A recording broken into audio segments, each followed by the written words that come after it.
আজকে বানিয়েছিলাম egg paper fry, আর দেখে বুঝতেই পারছো এটা কতটা লোভনীয় দেখতে হয়েছে। খেতেও কিন্তু দুর্দান্ত টেস্টি হয়েছিল। ডিম দিয়ে খুব চটজলদি কোনো রেসিপি বানাতে চাইলে এই রেসিপিটা কিন্তু একবার বানিয়ে দেখতেই পারো। তো এটা বানানোর জন্য প্রথমেই আমি একটা পেপার ফ্রাই মশলা বানাবো। তো তার জন্য একটা শুকনো প্যানে 1 চামচ করে গোটা জিরে, গোটা ধনে, 1 চামচ মৌরি, গোলমরিচ, ঝালের জন্য পরিমাণ মতন শুকনো লঙ্কা আর একটু গোটা গরম মশলা দিয়ে এবার এটাকে মিডিয়াম ফ্লেমে একটু নেড়ে চেড়ে ড্রাই রোস্ট করে নিয়ে তারপর এটাকে একটা মিক্সিং জারে দিয়ে গুঁড়ো করে নিলাম।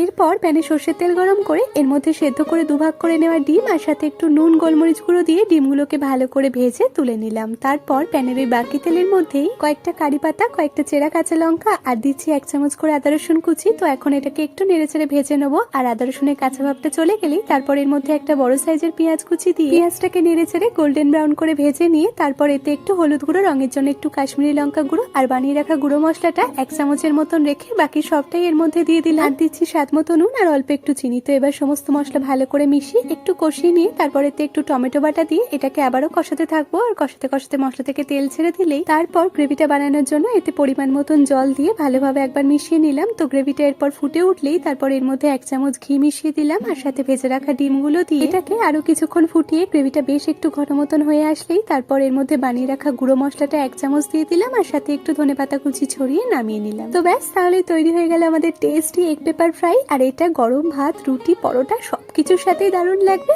একবার এভাবে ট্রাই করেই দেখো। আর রেসিপিটা কেমন লাগলো অবশ্যই কমেন্টে জানিও। আজ তাহলে এটুকুই, টাটা।